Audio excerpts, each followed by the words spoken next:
Olá pessoal, olá, 19 horas e 3 minutos, 19 e 6, melhor dizendo. Vamos aguardar aqui a conexão da doutora Raquel. A doutora Raquel é uma brilhante advogada no direito do trabalho, advogada trabalhista de primeira. E eu sei que eu tenho uma galera aqui que me segue, que são todos advogados trabalhistas, né? Vamos fazer uma live aqui com a doutora Raquel Marcondes, minha grande amiga, parceira. Boa noite, doutora Fernanda Rodrigues, grande advogada também, que está aqui, doutora Paola. O que tem para hoje? Nós vamos falar sobre direito do trabalho com a doutora Raquel, sobre o iFood, sobre a Uber, vínculo empregatício, por onde começa no direito do trabalho. Nós vamos bater um papo com ela, que é uma brilhante advogada de direito do trabalho. Não é porque é minha amiga, não, mas é uma grande advogada trabalhista. Está aqui já, vou mandar o convite para ela. A doutora Raquel Marcondes, fazer um bate-papo bem legal aqui sobre... Está mudando muito, né?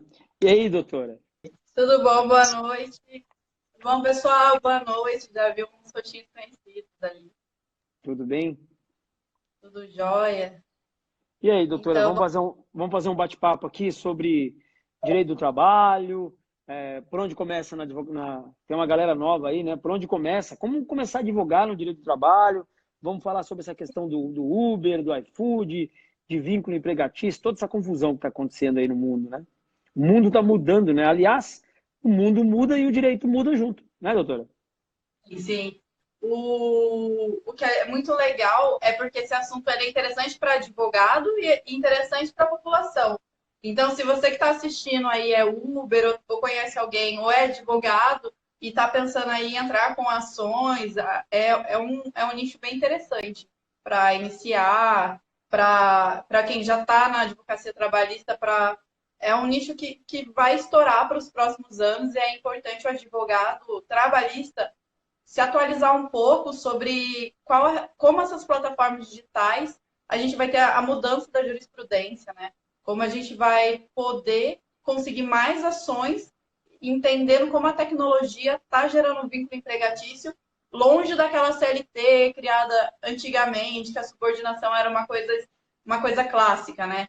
A subordinação era o patrão, o funcionário, uma coisa estrutural, uma coisa que você olhava, você via, você sentia. Então, é importante a gente debater como essas plataformas digitais estão vindo transformar a relação de trabalho e como a jurisprudência, as novas leis terão que ser, elas vão vindo sendo criadas na medida que as coisas vão mudando, né? Doutora Raquel, diga uma coisa para mim. É, Hoje o motorista de Uber, ele pode pedir o vínculo empregatício, a galera do iFood, pode pedir o vínculo empregatício com a plataforma? Me explica um pouco esse negócio, porque está meio confuso na minha mente. Então, essa semana foi atípica, né? Tá todo mundo perguntando sobre isso.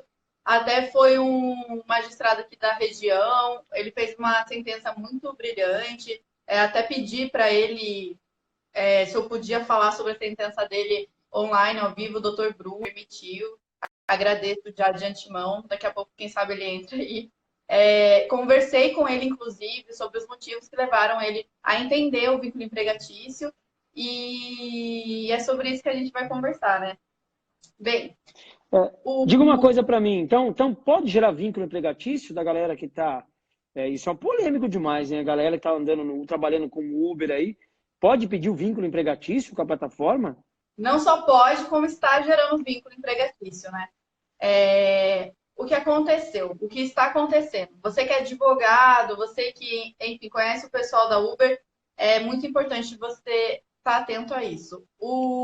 Antigamente, a gente tinha um contrato de trabalho muito claro o que era um vínculo empregatício. Não tão claro, porque isso ainda é motivo de muito pleito na trabalhista pedindo um vínculo, né?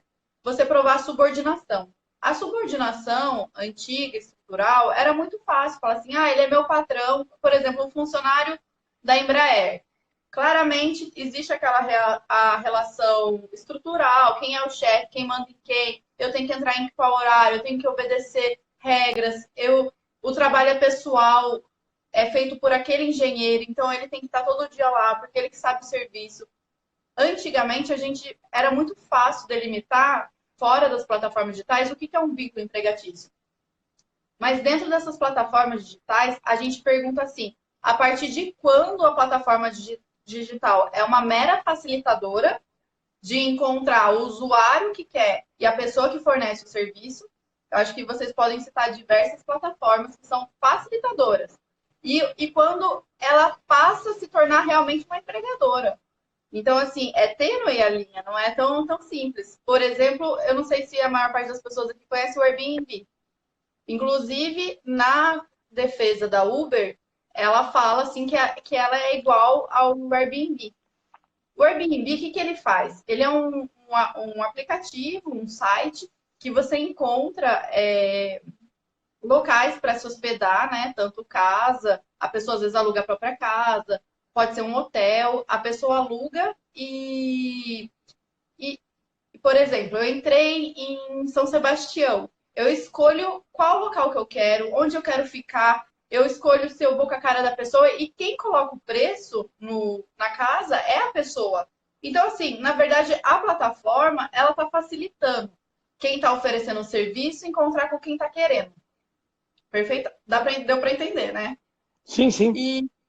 E a Uber? Aí você fala assim, ah, mas a Uber também é o cara que quer ser prestador de serviço, ele quer ser motorista particular e ele está querendo encontrar com o usuário que quer usar o carro, né? Inclusive, o Uber foi criado, quando ele foi criado, os criadores falaram que eles estavam numa festa na França e na saída dessa festa, em Paris, eles não encontravam táxi para ir embora. E eles falaram assim: nossa, que interessante seria se essas pessoas que estão passando na rua fossem motoristas particulares e simplesmente assim, ah, não estou fazendo nada, quero ganhar um dinheirinho, eu vou lá e ofereço meu serviço. Então, o que acontece? Os criadores da Uber pensaram assim: vamos nos tornar um facilitador de encontrar um motorista que quer encontrar o usuário. Até aí não tem nenhum problema. O problema surgiu quando houve a implementação do Uber. O Uber se tornou uma ferramenta tão robusta, porque ele busca também essa característica dele de segurança ao usuário, né? Ele busca proteger o usuário, proteger o motorista, e ele acabou criando uma estrutura de vínculo empregatício. Aí você vai me perguntar por quê, né? Aonde você Ó, olharia? eu paro para pensar aqui. Vai chover de ação trabalhista, porque ó, só na nossa cidade, que nós estamos aqui em São José dos Campos, deve ter aí mais ou menos uns 3.500 motoristas de Uber. Isso só em Pelo São menos. José dos Campos. Pelo menos. No Brasil, a estatística já chega a 4 milhões. E é um número altíssimo. Inclusive, nesse processo que eu acompanhei, no segundo grau, a Uber preferiu não ver o que os embargadores iam decidir, fizeram acordo para não criar jurisprudência até o final. Então, assim, o que eu vou falar isso mais para o final, o que eu acho que a Uber vai fazer a partir de agora. Mas assim, vamos voltar pro vínculo. Por que a Uber é tão diferente do Airbnb? Quando eu entro, eu quero ser um Uber. Eu posso ter qualquer carro? Um carro de 1995, um carro de 2000, um carro de 2005? Não, eu tenho os requisitos, eu tenho que ter um mínimo para poder entrar na plataforma. A partir do momento que eu entrei na plataforma, eu fixo o meu preço. Vamos supor que você colocou um ar-condicionado muito legal no seu carro, ou você quer oferecer um serviço diferenciado, sei lá, para namorados. Um carro mais romântico, enfim, ou um carro de balada, um carro que tivesse algum tema. E você quer oferecer um carro personalizado e você quer, isso vai custar mais R$ 5, mais R$ 10. Você não pode fazer isso. O preço, ele é engessado ao que o Uber proporciona. Mas depois, gente, eu tô vendo que tem gente fazendo bastante pergunta. O Sanguinete está perguntando aqui. Seria o começo do fim do Uber? Eu vi. Eu acho. Qual o nome dele? Eu não vi. Sanguinete. Net. Sanguinete. Eu acho que não é o fim do Uber. Eu acho muito pelo contrário. Eu acho que o Uber vai. Ele tá lendo essa situação que está acontecendo na Califórnia, também em outros países, que está se refletindo no Brasil, que é a busca pelo vínculo. E o Uber talvez finalmente vai entender que ele precisa dar mais liberdade pro Uber, para ele realmente ser um facilitador.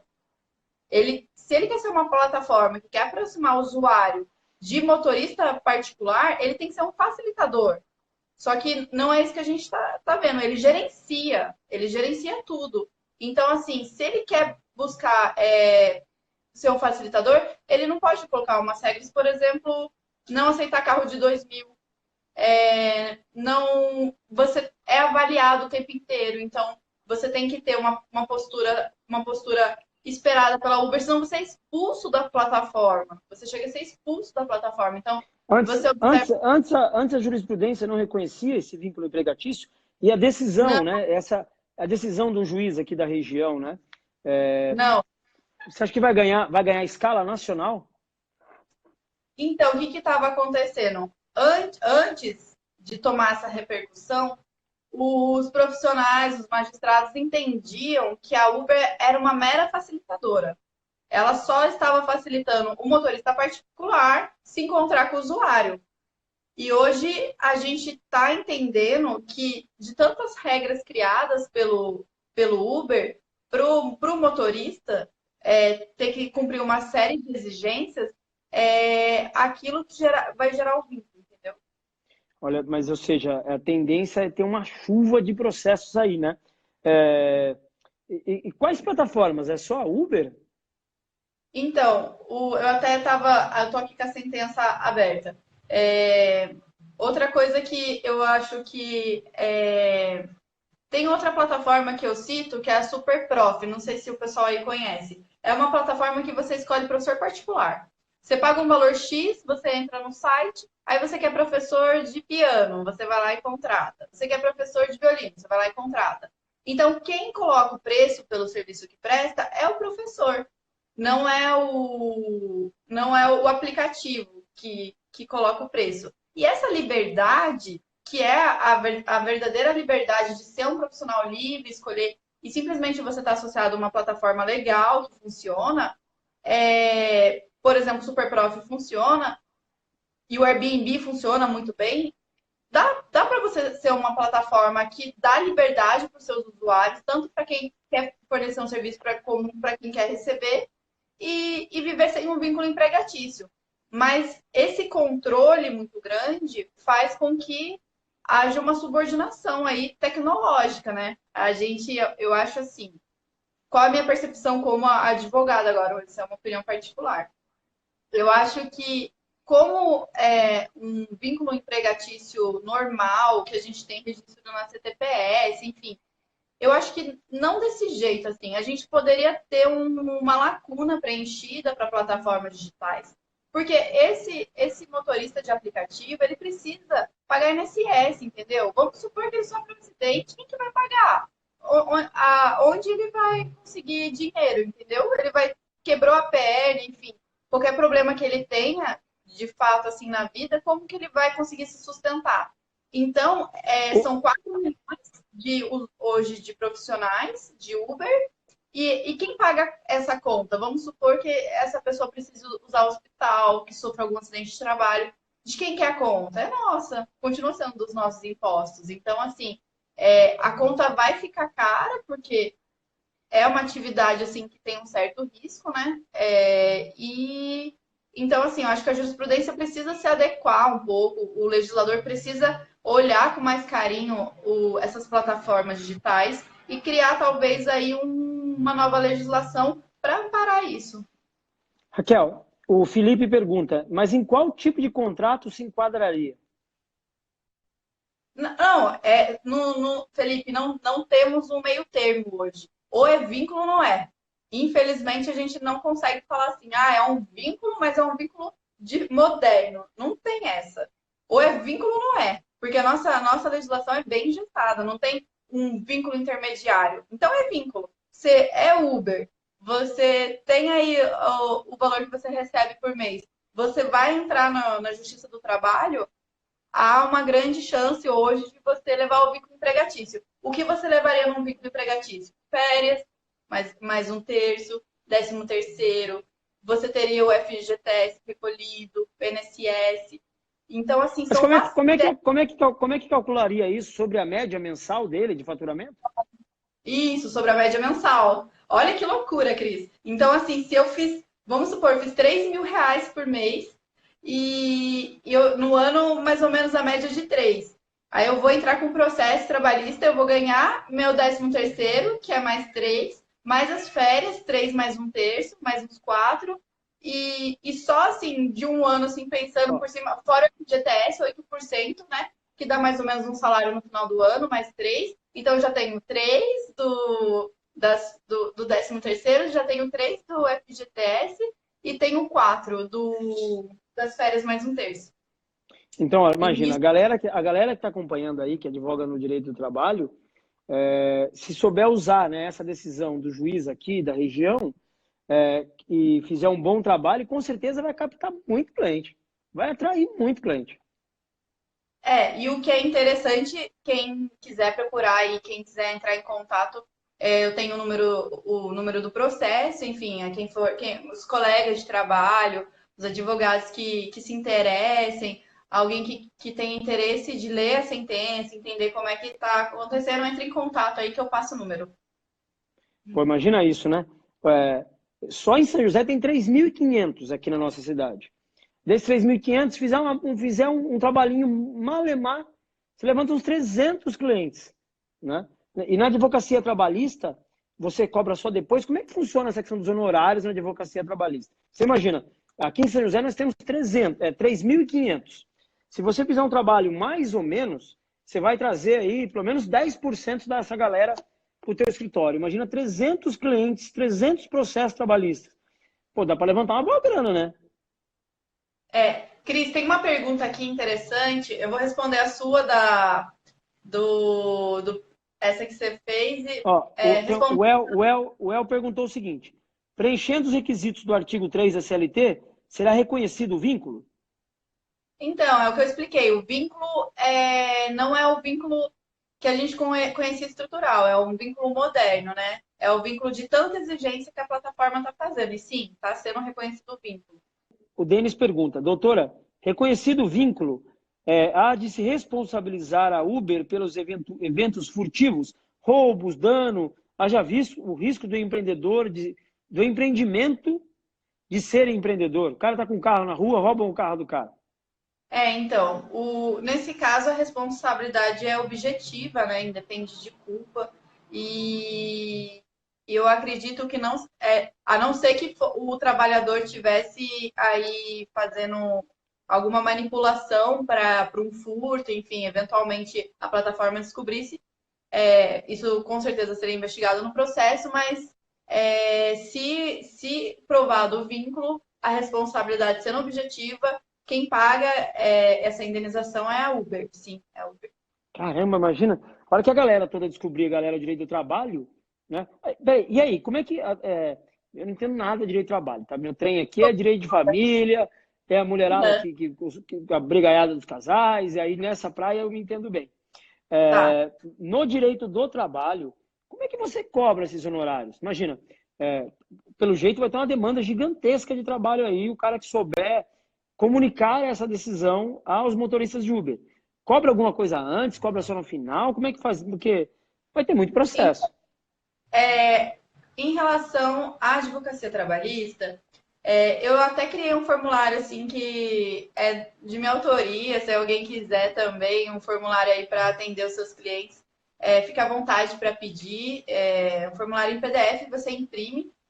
Eu elenquei os principais pontos que devem ser perguntados por uma pessoa para a gente poder ter dimensão, né, do que a pessoa tem ou não tem direito.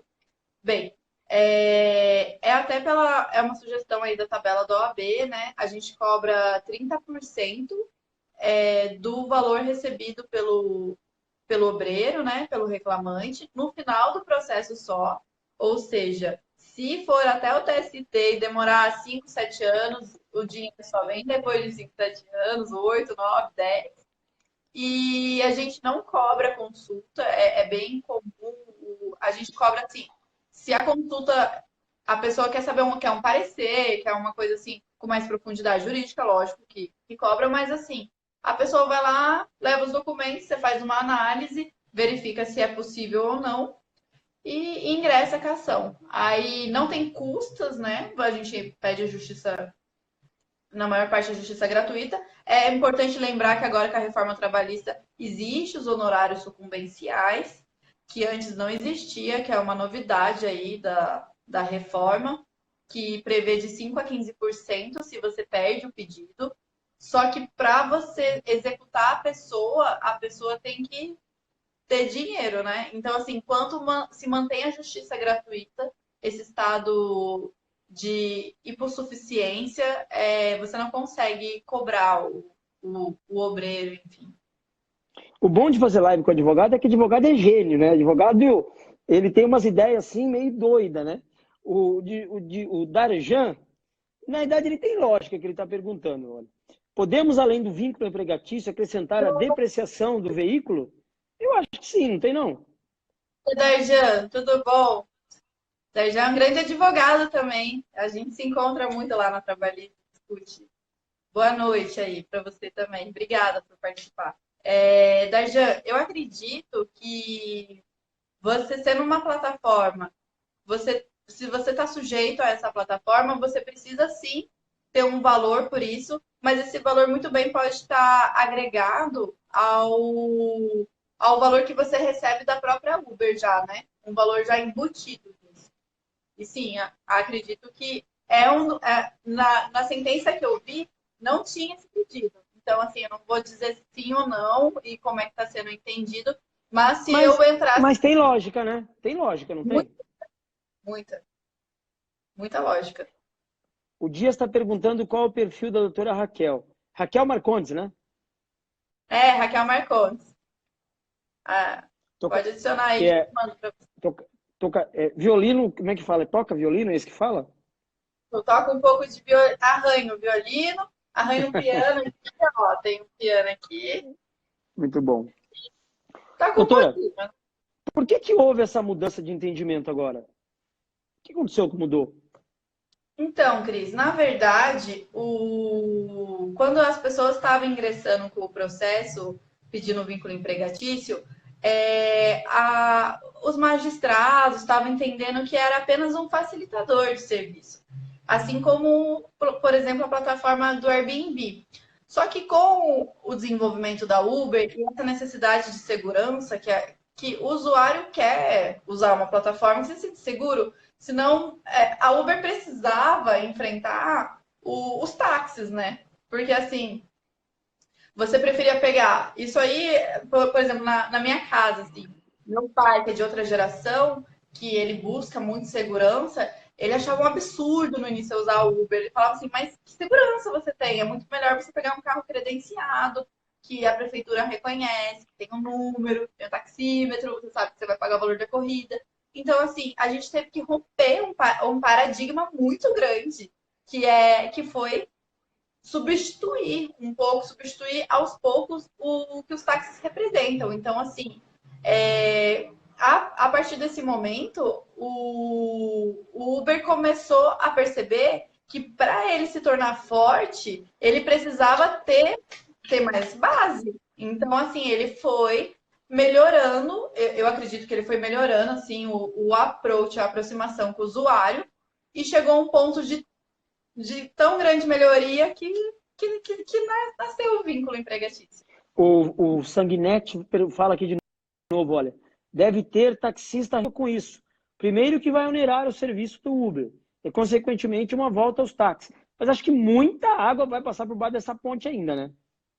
Vai, principalmente porque eu acredito que com as sentenças embasadas em cima de requisitos que estão acontecendo, é muito provável que a plataforma, por exemplo, mude. Eu acho, por exemplo, se fosse para eu opinar aqui, Mega Sena, né?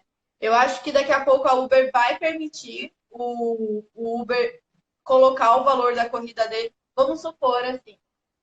Cristiano, tem algum carro que você gosta mais de andar? Por exemplo, um carro. Nem vem falando. Vamos supor, você gosta mais de andar de Vectra. E daí você para levar a namorada no cinema. Você não quer levar a namorada de Palio, por exemplo. Daí você quer pedir na plataforma um carro do seu agrado. Vamos supor, eu sou mulher, estou saindo de uma festa à noite com as amigas e eu quero pedir um Uber com uma motorista mulher e com um carro num padrão tal. A partir do momento que a plataforma der mais liberdade ao usuário e ao motorista, por exemplo, essa motorista mulher, ela vai poder cobrar mais R$ 10 para eu poder escolher ela. E eu, como usuário, vou adorar, porque pelo menos vou me sentir mais segura, vou querer, não ligo de pagar 10, R$ 20 a mais, porque é o que eu quero como liberdade de escolha. Então, assim, a partir do momento que a plataforma criar possibilidades de dar mais liberdade, eu acho que vai surgir aí o rompimento desse vínculo. E a jurisprudência, ela muda. Então, hoje é uma coisa pelo que existe hoje. Amanhã, se ela colocar ali na plataforma que vai mudar vários itens, a gente vai ter aí novos entendimentos. Kel, agora, para terminar esse bate-papo, como você começou a advogar no direito do trabalho? Você se formou, já foi direto para o direito do trabalho? Como é que você começou isso? Então, na verdade, eu fiz ciência da computação, né? Me formei pela Federal de São Paulo. Era programadora. Muito tempo fiz programa de cálculo trabalhista, olha só como é a vida. E sentia que direito era uma área que me chamava muita atenção. Eu gosto muito de fazer conta. Gosto muito de exatas. Então, você é uma advogada que faz exato. Isso. Eu fiz exatas primeiro, né? Trabalhei daí com muito cálculo trabalhista, principalmente em execução trabalhista. E quando eu trabalhei no fórum, eu era conciliadora da parte de execução. Por exemplo, eu olhava 2 cálculos, olhava a sentença em acórdão e decidia qual cálculo estava mais próximo do julgado, passava pela aprovação da juíza e homologava. Então, eu passei 1 ano fazendo isso, vendo qual cálculo estava mais certo. E depois eu fui advogar, enfim, já advoguei para algumas empresas. E hoje a gente está aí continuando na advocacia, principalmente trabalhista, né? Que é o forte. Eu trabalho com mais trabalhista. Acaba que eu também faço um pouco família, como você sabe, né? A gente já fez uma live sobre Maria da Penha, sobre o direito da mulherada aí. E é isso, né, Cris? A gente vai. Agora, tem mercado ainda com a reforma trabalhista? Muitas vezes falam, a reforma trabalhista acabou com o mercado do advogado trabalhista. Isso procede ou não? Então, quando houve a reforma trabalhista, despencou as ações trabalhistas, porque todo mundo ficou com medo, né, de como ia ser o entendimento, se ia ficar muito ruim, se os honorários iam ser difíceis de cobrar. Eu vou contar uma experiência, pelo menos, para vocês. Trabalhei por uma empresa e os funcionários dessa empresa não ganhavam uma média salarial muito grande, não ganham em torno de 1.000, 2.000, por exemplo. E toda vez que dava após a reforma trabalhista, as ações deram totalmente improcedente, ou seja, o trabalhador perdeu tudo, como empresa, a gente nunca conseguiu executar os honorários sucumbenciais, que era o medo da reforma trabalhista. Agora, vamos supor que eu ganhei um pedido lá e outro pedido eu perdi. Eu ganhei 10.000 e perdi 10.000. 10.000 de dano moral que eu pedi, eu perdi, mas 10.000 de hora extra que eu pedi, eu ganhei. Então, daí eu vou ter que pagar a sucumbência do que eu perdi e eu vou ganhar a sucumbência do que eu ganhei. Aí o juiz vai fazer um bem boladinho ali do valor que você tem para receber, que já desconta o crédito da sucumbência do crédito que tem para receber. Então, assim, nesse sentido também não tem prejuízo para o trabalhador, né? Porque ele não tem nada, de repente ele não vai ter 10, vai ter 9, mas vai receber. Sendo as reclamações trabalhistas plausíveis perante a Uber, abrirá precedente para ações perante a plataforma do iFood. Porque é a mesma coisa, né? Mesma coisa. Tanto pesquisa um pouco na jurisprudência, o MPT está em cima do iFood, porque antigamente, o que acontecia? Eu tinha um estabelecimento de pizza. Aí eu contratava meus motoboys para fazer um trabalhinho, às vezes de sexta e sábado, né, para entregar pizza. Esse motoboy tem periculosidade, que é 30% a mais do salário base dele.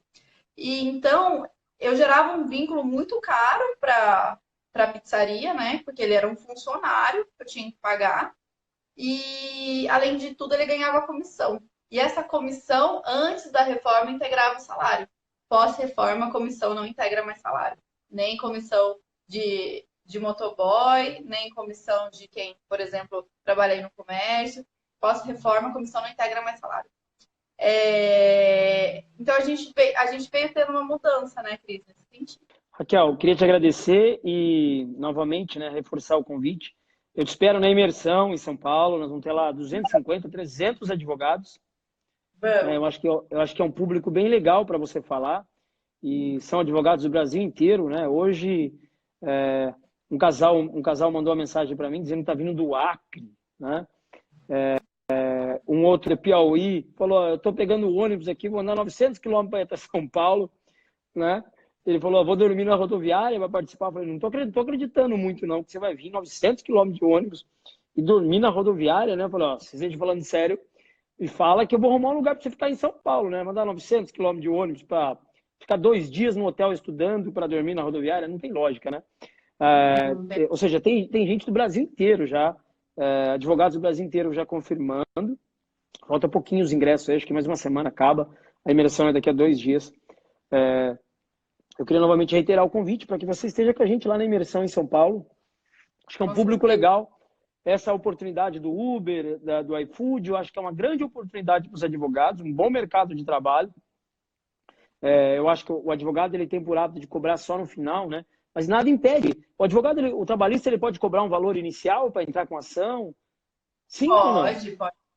Pode sim. E, inclusive, eu recomendo que vocês consultem a tabela do OAB, que está lá sugestões de cobrança. Até porque tem ação que você não teria, por exemplo, uma obrigação de fazer de reintegração. Às vezes você não tem um valor pecuniário envolvido na ação e você tem que cobrar, né, para entrar, ou senão você não vai receber nada. Imagina, Raquel, que cobre aí R$1.000 para propor ação e 30%, pode ser dessa forma? R$1.000 para propor ação e 30% do valor? Pode. E no valor que receber, desconte os 1.000, sei lá, pode ser feito isso, né? Você imagina, numa cidade como São José dos Campos, que tem 3.500 motoristas de Uber, fácil, o cara levanta aí uns 50 motoristas de Uber para entrar com uma ação dessa. Você imagina, você disse que tem 4 milhões no Brasil, pô, estamos tendo uma demanda, um mercado de trabalho para o advogado trabalhista gigantesca, né? Deixa eu mandar um abraço aqui, o Darjan, grande parceiro, te mandando um abraço, Raquel, mandar um abraço para ele, a Tatiana de Jacareí, né? A Tatiana aqui de Jacareí sabe que São José faz parte da grande Jacareí, né? São José faz parte da região metropolitana de Jacareí, né? A Tatiana aqui, nossa amiga, vai estar com a gente, vai palestrar na imersão também. O Marco Souza está pedindo para você enviar o número do processo. Viu, Marco? Manda um direct para a doutora Raquel, após a live, que ela vai te mandar o número, tá bom? Mais fácil. Raquel, obrigado, tá bom? Deixar aí a conversa, tira um print para a gente ver o acesso das pessoas. Ah, sim, lógico. E te espero na imersão. Todo mundo que acompanhou a gente. E quem quiser tirar mais dúvidas de processo trabalhista, como colega, enfim, a gente tem que compartilhar mesmo, porque eu acredito nesse princípio da abundância, tem para todo mundo. A gente precisa compartilhar informação, a gente precisa se ajudar. Às vezes eu penso que a advocacia não era para ser uma classe tão desunida, a gente precisa se unir.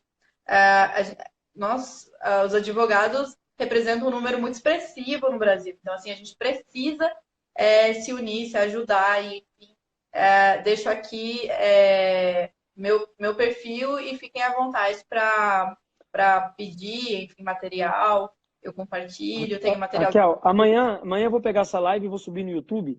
E nós temos aqui no Joga 10X já uma base de 2.000 alunos. Nós temos 2030, 2040, uma coisa assim. Sei que a gente passamos de 2.000 alunos aqui. Alunos cadastrados, alunos dos cursos e tal. Amanhã eu vou pegar esse nosso bate-papo, vou subir no YouTube e vou pedir, dar um jeito de chegar essa live nos 2.000 aí, para que tenham acesso. Vou compartilhar também aí nos grupos que a gente tem. Eu acho que é um tema extremamente importante. Gera emprego, né? O advogado está precisando dessas ações inovadoras para gerar renda, né? Como é o nome da doutora no Instagram? Raquel Marcondes, né? Isso, Raquel Marcondes, adicionem lá que eu passo o material. Tá bom. Raquel, boa noite, tá bom? Vou tirar um print aqui e te espero na imersão e a gente vai se falando, tá bom? Para todo mundo, obrigada. Até Tchau, mais. beijo, pessoal. Um grande abraço aí.